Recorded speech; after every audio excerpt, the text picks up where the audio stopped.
नमस्कार दोस्तों, जय श्री कृष्णा। मैं हूं आपका साथी डॉक्टर मोहन सोलंकी। आप देख रहे हैं मेरा channel doctor Mohan Solanki health appraiser. दोस्तों, आज एक नए वीडियो के साथ हाजिर हुआ हूं।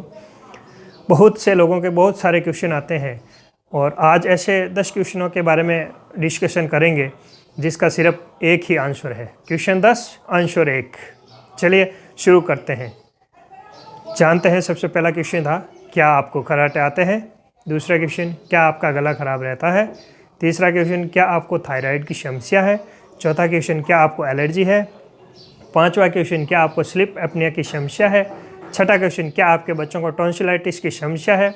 सातवां क्वेश्चन, क्या आपका बच्चा बोलते समय हकलाता है?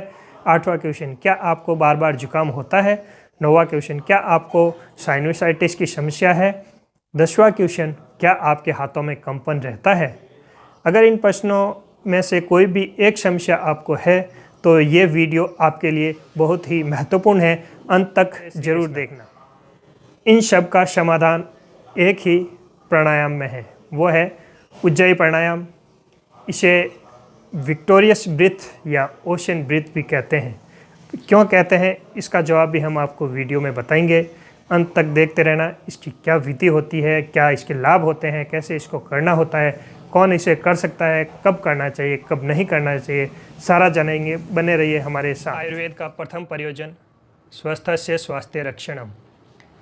इसी तर्ज पर हम आज सीखेंगे उज्जयी प्राणायाम करना। उज्जयी प्राणायाम क्यों कहते हैं इसे उज्जयी?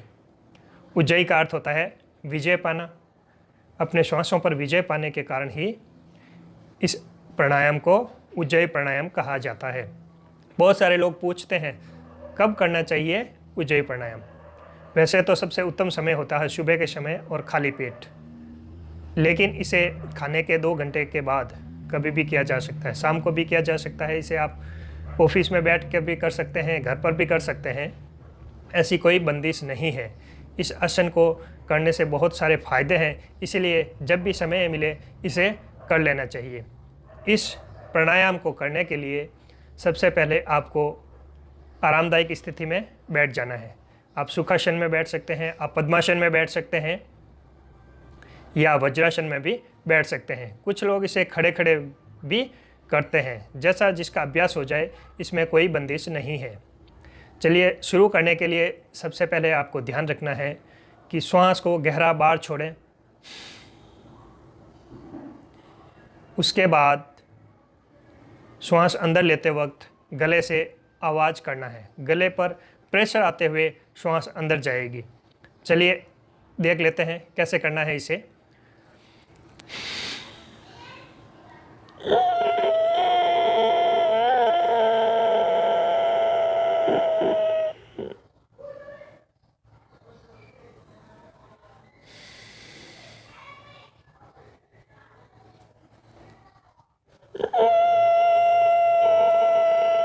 गहरा श्वास भरने के बाद दाहिनी नासिका को बंद करके बाईं ओर से श्वास छोड़ना होता है। दोबारा श्वास भरें।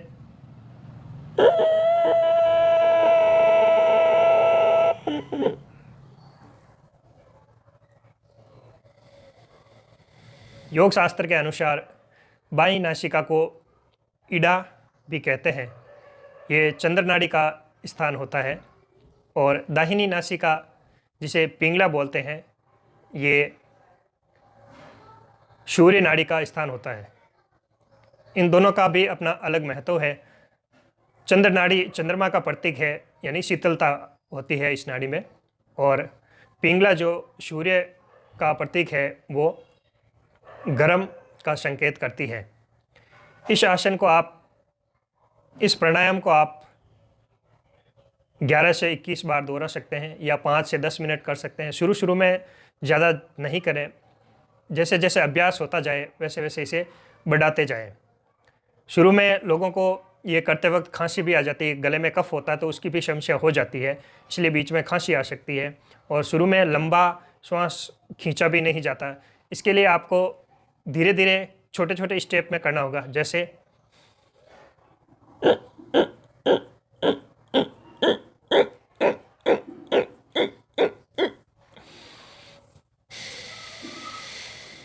इस तरह से कर सकते हैं। बाद में आपका जैसे ही अभ्यास हो जाए उसके बाद आप आराम से कर सकते हैं। करने के लिए वही प्रक्रिया अपनानी है। सबसे पहले गहरा श्वास बाहर छोड़ा, उसके बाद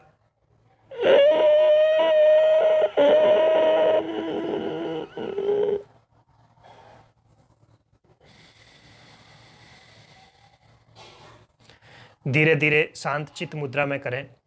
किसी प्रकार की जल्दबाजी नहीं करें। सही तरीके से करने से ही इसके अधिकतम फायदे आपको मिलेंगे।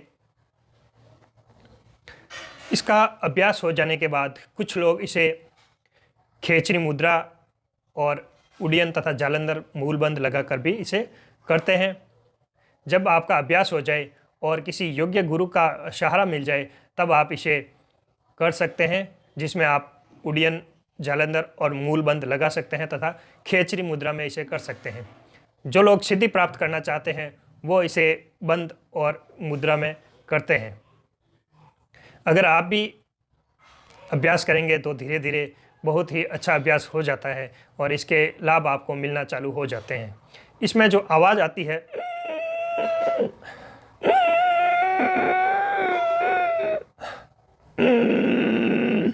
ये आवाज़ समुद्र में जो ध्वनि पैदा होती है, पानी जब जोर से चलता है तो समुद्र के अंदर ऐसी ही ध्वनि पैदा होती है। इस ध्वनि के कारण ही इसे ओशन ब्रीथ भी कहा जाता है। अब आपको बताया था कि इसका संबंध एक पक्षी से भी है। जी हाँ दोस्तों, पक्षी कबूतर आपने देखा होगा कितना शांत स्वभाव और एकाकी प्रवृत्ति का होता है। इसलिए इसका अभ्यास करते करते जो योगी होता है वो एकाकी प्रवृत्ति की हो जाता है, यानी सीधे आत्मा से बातें करने लग जाता है, परमात्मा से मिलने चला जाता है। खर्राटे क्यों आते हैं? जब हमारे या तो गले के पास मोटापा बढ़ जाता है तो मोटापे की वजह से भी खर्राटे, यहाँ की जो मांसपेशियां हैं वो थोड़ी लूज पड़ने लग जाती है। उस वजह से जैसे ही श्वास अंदर जाता है तो वहाँ गले के बीच में मांस अटकता है और उस वजह से खर्राटे आने चालू हो जाते हैं। या आपका कोई एनाटॉमिकल एनोमैलीज है, यानी बनावट में किसी तरह की मिस्टेक है, आपके नेजल सेप्टम है वो टेढ़ा है, या नेजल जो नोस्ट्रिल है वो छोटा है, या आपके गले के अंदर जो मांसपेशियां हैं वो कमज़ोर है, उस वजह से भी आपको खर्राटे आ सकते हैं। अगर मांसपेशियां की कमजोरी है तो भी इस प्राणायाम के द्वारा ये आपका गला बिल्कुल, यहाँ की मांसपेशियां मजबूत हो जाती है और आपके खर्राटे आना बंद हो जाते हैं। जिन लोगों को कफ की समस्या रहती है, बार बार गले में कफ रहता है इस तरह से करना पड़ता है, तो उनके लिए भी ये बहुत ही अच्छा प्राणायाम है, क्योंकि जिस अभ्यास से गले का कफ खत्म हो जाता है, इसके अभ्यास से गले का कफ खत्म हो जाता है। क्योंकि आपको बताया था जैसे ही आप इस तरह का श्वास लेते हैं तो आपका जो कफ है वो बाहर की ओर प्रवृत्त होता है, इसलिए जो आपका जमा हुआ कफ है वो बाहर आ जाता है। बच्चों में टॉन्सिलाइटिस की समस्या बहुत ज़्यादा रहती है, या कई बच्चे होते हैं जो हकलाते हैं, उसमें भी हकलाने का कारण भी वही होता है कि आपके गले में कहीं ना कहीं किसी तरह की मिस्टेक है, आपके स्वर यंत्र में किसी तरह की मिस्टेक है। तो ये जो पूरा आपका है गला ठीक करता है प्राणायाम, इसलिए इस प्राणायाम को बच्चों को भी अधिक से अधिक करवाना चाहिए। एलर्जी हो या साइनोसाइटिस की प्रॉब्लम हो, जिनको बार बार जुकाम लग जाता हो, राइनाइटिस हो, नाक लाल रहता हो, नाक के अंदर पानी आता रहता हो, तो आपके लिए ये बहुत ही उत्तम प्राणायाम है। इस प्राणायाम के अभ्यास 2 से 3 महीने के अभ्यास से ऐसे लोग ठीक हुए हैं जिनको 10-10 साल से राइनाइटिस की प्रॉब्लम थी। स्त्रियों के अंदर थायराइड की समस्या बहुत ही ज़्यादा मिलती है, हाइपोथायराइडिज्म पाया जाता है। हालांकि थायराइड का जो कंट्रोल है, TSH जो निर्माण होता है वो हमारे ब्रेन में हाइपोथैलेमस में होता है, लेकिन थायरोक्सिन जो हार्मोन है वो हमारे थायराइड ग्लैंड से स्रावित होता है। आपको पता होगा आयुर्वेद में बताया गया है कि नासिका सिर का द्वार है, नाक हमारे सिर का द्वार है। हम जो प्राणायाम करते हैं, इन प्राणायाम के द्वारा बहुत ही अधिक मात्रा में हमारे शरीर में ऑक्सीजन जाती है। वो ऑक्सीजन हमारे शरीर में एंटीऑक्सीडेंट का काम करती है, यानी हर अंग को ऑक्सीजन अच्छे से सप्लाई होती है, ब्रेन को भी अच्छे से ऑक्सीजन सप्लाई होती है। अच्छे से ऑक्सीजन सप्लाई होती है तो सारी एंडोक्राइन्स ग्लैंड से वो एक्टिव रहती है। साथ ही साथ जिनको अल्जाइमर डिजीज़ है, जिनके हाथ पांव कांपते हैं, जिनको पानी के गिलास पकड़ने पे भी हाथ पांव में कंपन होता है, उन लोगों के लिए भी ये आसन प्राणायाम बहुत ही उत्तम है। कई लोग होते हैं मोटापे की वजह से स्लीप एपनिया की समस्या हो जाती है। स्लीप एपनिया किसे कहते हैं? जब सोते हुए आपका श्वास रुक जाए। शुरू शुरू में तो खर्राटे आते हैं, लेकिन बाद में क्या होता है, जैसे ही आपको गहरी नींद आती है, यहाँ की मांसपेशियाँ बिल्कुल लूज हो जाती है और जैसे ही आप डीप ब्रीथ करते हैं आपका श्वास अटक जाता है और जैसे ही श्वास अटकता है आपकी नींद खुल जाती है। ये बहुत ही बड़ी समस्या है और आधुनिक विज्ञान में इस समस्या का कोई हल नहीं है। सिर्फ एक ही हल है, आप मैकेनिकल सपोर्ट यानी जो बाईपैप सीपैप वगैरह मशीन्स आती है वो आपको लगा दो, जो प्रेशर से आपका श्वास अंदर भेजेगी और बाहर निकालेगी। लेकिन ये परमानेंट सॉल्यूशन नहीं है, इसको आपको हमेशा साथ लेके घूमना पड़ता है। इसलिए दोस्तों, इस समस्या से छुटकारा पाने के लिए क्यों नहीं आप सुबह के समय 10 मिनट और शाम के समय 10 मिनट इस उज्जयी प्राणायाम का अभ्यास कर लें।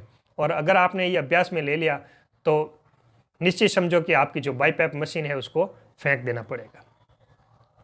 इसके अलावा ENT से संबंधित जितने भी रोग हैं, चाहे आप आइज़ के हो, चाहे नोज़ के हो, चाहे थ्रोट के हो, इन सब रोगों में माइग्रेन जैसे सिर दर्द में भी इस प्राणायाम से फ़ायदा मिलता है। इसके फ़ायदे अनेक हैं, जो करते हैं या जिन्होंने किया है उन्हें लाभ मिला है। आपको भी इसका लाभ अवश्य मिलेगा। करते जाइए और आपकी कोई समस्या है तो कमेंट्स के माध्यम से मुझे पूछ सकते हैं, मैं आपकी समस्या का अवश्य समाधान करूंगा। अगर आपको मेरी ये बातें अच्छी लगी हो, आगे भी आप इस तरह के हेल्थ से संबंधित वीडियो पाना चाहते हो तो रेड बटन दबाकर मेरे चैनल को सब्सक्राइब कर दीजिए और नोटिफिकेशन बेल है जो घंटा है उसको दबाकर ऑन कर दीजिए, जिससे आपको हर वीडियो का नोटिफिकेशन आपको मिले और सबसे पहले आपके पास वीडियो पहुंच जाए। जय हिंद, जय आयुर्वेद।